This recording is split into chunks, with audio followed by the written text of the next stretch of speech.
Bonjour, j'ai une véritable préférence pour les jouets anciens, les vieilles voitures, les fabrications locales, mais il peut m'arriver de faire une descente en magasin. Donc celle-là, c'est celle du mois de janvier. Voilà. Il y a un jour où ça allait pas très bien, j'avais besoin de prendre l'air. Je me suis dit, je vais faire les soldes. Bon, les soldes, t'as pas le droit d'essayer les vêtements, t'as 2 mois pour les ramener, mais si on est confiné, ça va pas le faire. Donc je suis allé dans des magasins de jouets, et j'ai acheté tout ça. Donc je vais vous les montrer un petit peu. Et on va commencer par la série Rallye de Majorette. Donc ils ont sorti il y a plusieurs années déjà.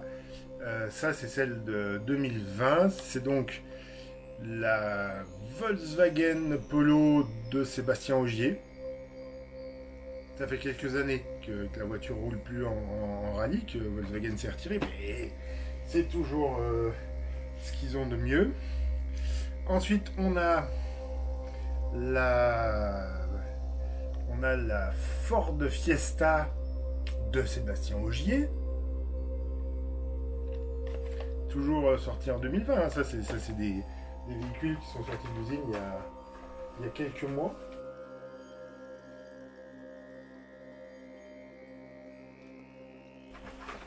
Ensuite, on a j'ai un peu abîmé les boîtes là, dans le sachet, c'est dommage. On a la Citroën C3 de Sébastien Ogier.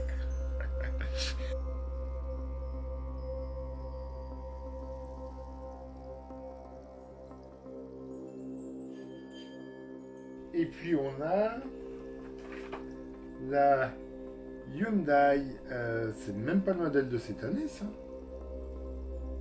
J'ai un gros doute, je pense que c'est un modèle qui est un peu ancien. Là de Thierry Neuville et de Sébastien Loeb. Du coup la seule qui nous manque quand on aime bien le rallye, c'est la Toyota Yaris, qui a déjà eu 2 titres constructeurs, qui a eu un titre pilote avec Sébastien Ogier, donc on espère voir apparaître la voiture, la Toyota de Sébastien Ogier cette année dans la collection. Et puis j'ai trouvé celle-ci que j'avais déjà vue et que j'avais pas acheté à l'époque, qui est la petite Alpine berlinette. Donc ce qui est très bizarre pour moi, c'est que Majorette ressort une vieille berlinette. Ils n'avaient pas fait de berlinette à l'époque. Donc à l'époque où cette voiture était en vente, que Majorette était au top des ventes, il ne la faisait pas. Et puis maintenant qu'il y a une nouvelle version, parce qu'il y a une nouvelle Alpine qui est en vente, bah, ils la font toujours pas. Ils font l'ancienne. C'est dommage, j'aurais bien aimé qu'ils fassent la nouvelle. Hot Wheels l'a faite. Et c'est vrai que la première que j'ai vue, c'était en collection avec la boîte comme ça, et j'avais pas acheté. Déjà, ça coûte plus cher avec la boîte. Et puis, accessoirement, on a une boîte pour faire comme les jouets d'avant, qui étaient vendus dans des boîtes. Et effectivement, en termes de collection, c'est les modèles qui sont vendus avec boîte qui ont le plus d'intérêt et qui coûtent le plus cher. Sauf que ça, le blister là, avec le carton, c'est ça, l'emballage actuel. Donc c'est là-dedans qu'on vend les voitures. En parlant de nouvelle Alpine, le concept car qui avait présenté un peu le retour de la marque, qui est là une version Burago Streetfire, voilà, que je trouve assez chouette en termes de détails, de finition. La couleur est peut-être un peu sombre par rapport à la version réelle, mais ça c'est pas trop gênant. On aurait apprécié qu'il y ait peut-être un point de peinture. Là ils l'ont fait pour les grands phares, mais pas pour les petits ronds. Donc ça c'est dommage. Et puis les roues sont vraiment pas chouettes. Mais voilà, la 110-50, donc ce qui annonçait le retour de l'Alpine, de la marque Alpine. Il n'y a pas que du Majorette, il y a aussi du Hot Wheels. Alors dans le Hot Wheels, il y a une voiture de NASCAR que je prévois pas forcément d'utiliser. Ça c'est la génération d'avant, elle est de 2010 cette voiture là, mais pour autant ça reste ça reste une production de 2020, hein, mais je veux dire, le modèle là, il courait en 2010. Donc il y a eu une autre génération depuis. C'est censé être une Chevrolet Impala. Voilà. Bon, c'est vraiment gros par rapport à mes voitures, je les ai pas sous la main. Mais je suis pas sûr de la faire courir vu que j'en ai qu'une. C'était plus pour la blague, je crois. Il y a ce concept Muscle Bound qui me plaît bien. Le dessin est vraiment chouette. Le dessin de la voiture, là, sur l'emballage, est vraiment chouette. Après, la voiture en soi, elle est rigolote. Et c'est que, voilà, je trouve que c'est une belle réinterprétation du mythe des Muscle Cars. Il y a le Tour de Fast. Le Tour de Fast, c'est un modèle qui s'appelait Avant-Garde au départ, qui était un coupé simplement, donc ça fait penser un peu à la DS devant, ça fait penser au coupé Panhard 24, et donc là c'est la version break 5 portes, avec des petits vélos sur le toit, vu la taille des vélos, du coup ce break doit être gigantesque. Et je trouve dommage qu'ils aient fait un break comme ça, un peu à l'américaine, plutôt qu'un break qui se serait plus inspiré, quoi qu'un break, les breaks français sur les breaks ID ou DS, ils étaient moches, l'arrière c'était pas terrible, donc voilà, c'est pas extra, mais voilà, ça m'a fait marrer. Et du coup, le Tour de Fast, c'est un modèle qui est sorti en 2017, si je dis pas de bêtises. 2016, pardon. Copyright 2016, donc en vente à partir de 2017, j'imagine. Voilà, je sais pas si c'est une série spéciale, il y a un numéro derrière. J'ai la numéro 184 sur 365. Ça me parle pas. Je suis pas. Désolé. Il y a une autre Hot Wheels qui me plaît beaucoup, c'est la Toyota 2000 GT. Jeux Olympiques Tokyo 2020 Ninja Karaté. Toyota 2000 GT, qui est une voiture qui s'est jamais vendue trop, mais qui est très très chouette et qui a de la gueule et que je vais peut-être garder en boîte parce que j'ai pas particulièrement prévu de la faire courir contre d'autres. Et puis on termine les Hot Wheels avec le Hologram, qui est un camion de course. Et donc le camion de course, il y a des courses de camions en Europe, ce sont des camions, ça ressemble vraiment à au camion qui est sur la route.